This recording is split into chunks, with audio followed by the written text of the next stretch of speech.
Welcome to Planning Your Future. I'm Dan Surprenant. This is the only show that gives you the tools that you need to plan your future and get your ducks in a row.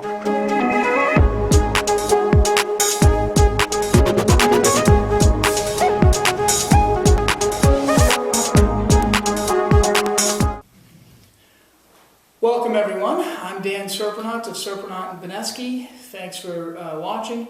Today's topic is reverse mortgages. I have here with me today Mike Kennedy from iReverse Home Loans. Correct. I got that right?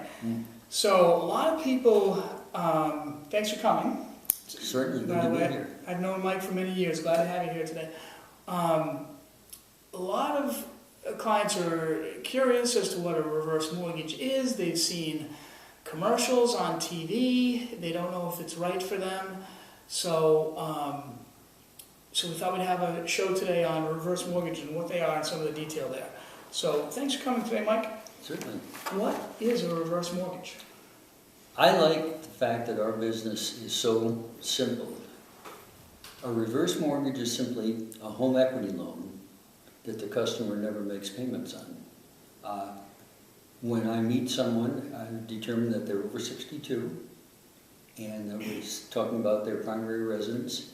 If they have equity, they qualify, and then we go into the way that it works. So they don't make payments during their lifetime, but they've got to pay it back at some point.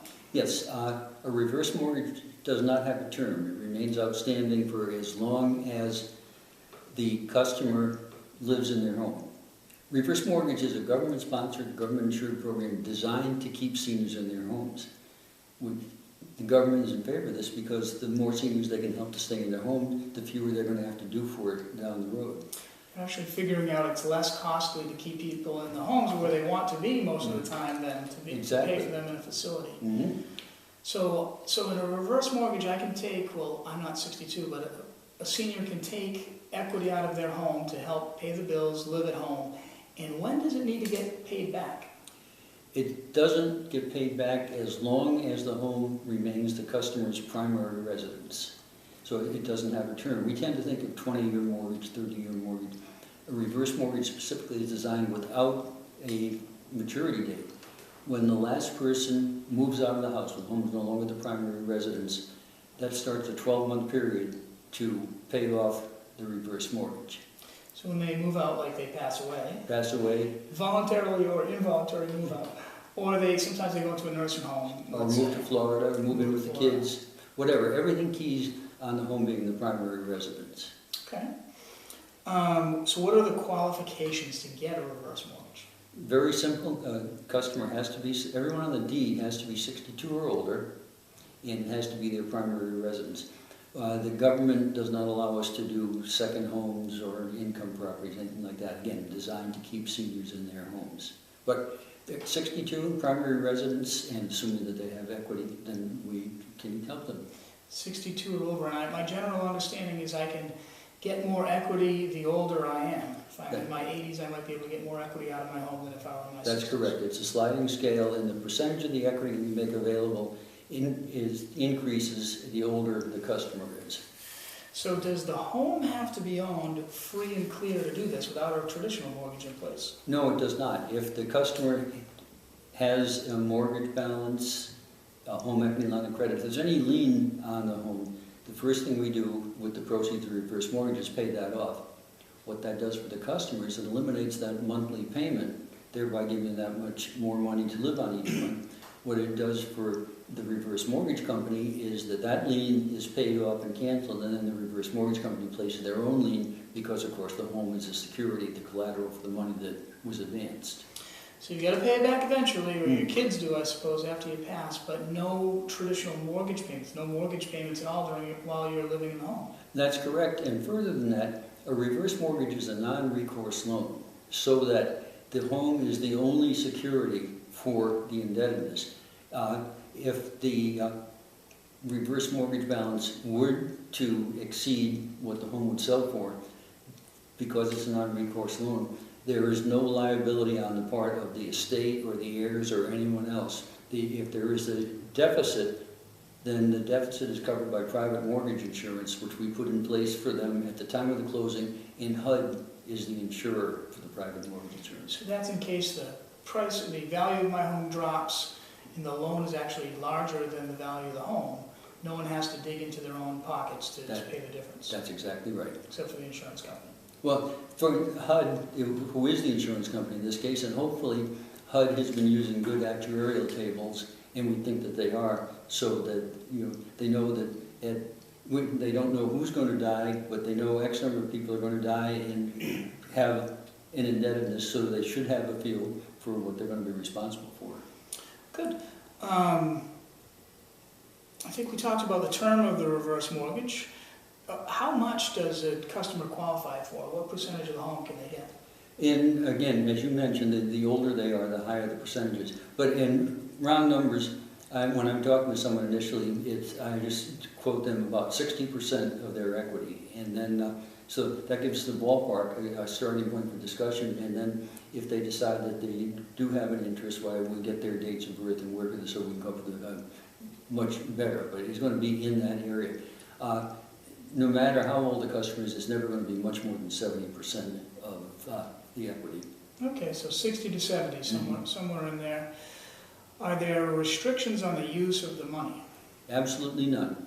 The money comes to the customer tax-free because this is not income. This is their own money coming back to them, essentially as the proceeds of a loan, and can be used for any purpose whatsoever, whether it's serious or maybe not so serious, and maybe just to make their golden years a little bit more golden, to live a little bit more comfortably for however long they're going to be there.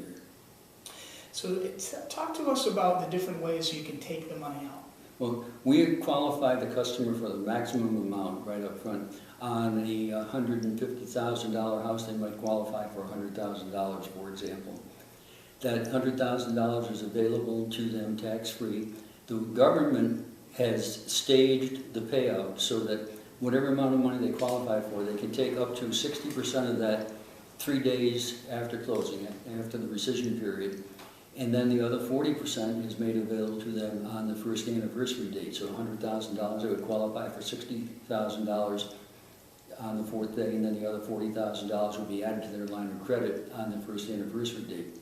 But they have complete flexibility. A customer might say, well, that's nice to have that, but I don't need $60,000. $20,000 will meet my particular needs, in which case they take $20,000 and the other $40,000 in the initial installment goes into a line of credit which they can access at any time, once again, for any purpose whatsoever. So you can take it as a line of credit. In other words, you have access to it, but you take it as you need it. Take it as you need it. Or the other third option is the customer can take a monthly check. And that their experience has told them that they have a shortfall each month of a few $100s, then another option that's available to them is taking $500 a month, having a direct deposit into their checking or their savings account, whichever they choose, and they can also adjust that.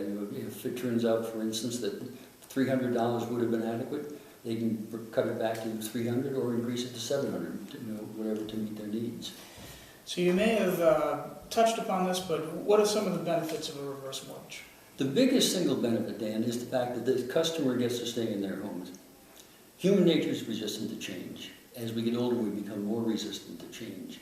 And so this avoids the possibility of, because of expenses, that not being able to stay in the home.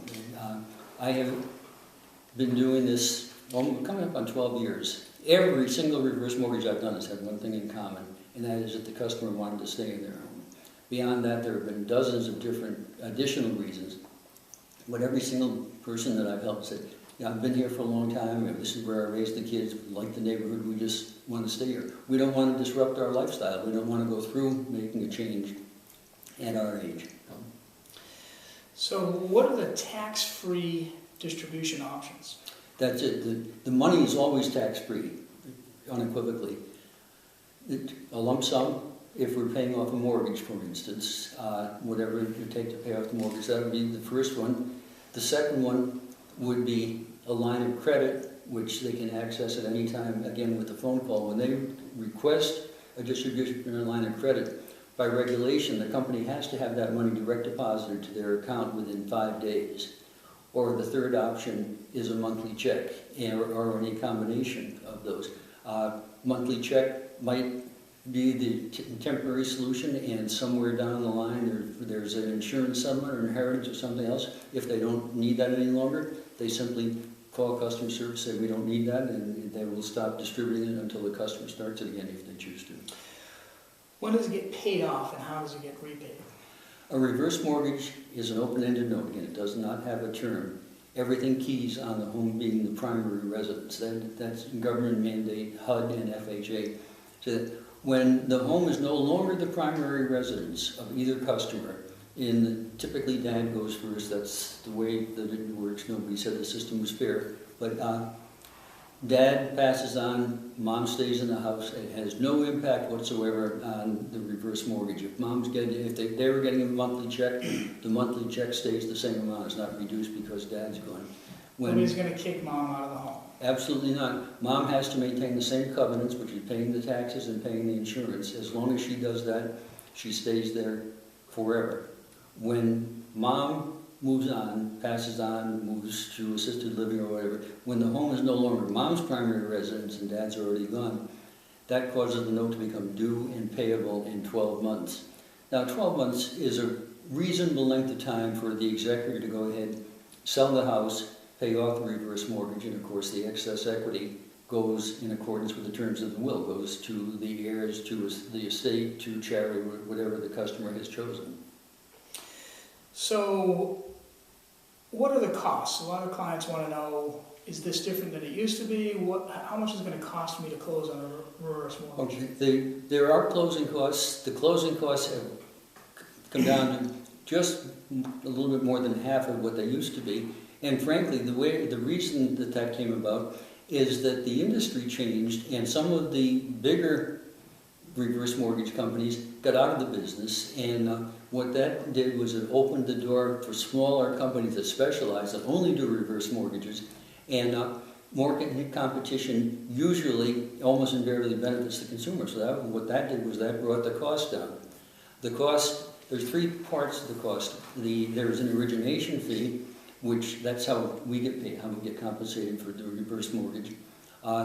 There is a fee for the private mortgage insurance, which is a single premium that is paid out of the proceeds. The customer doesn't write a check for it, but it's a part of the proceeds of the reverse mortgage.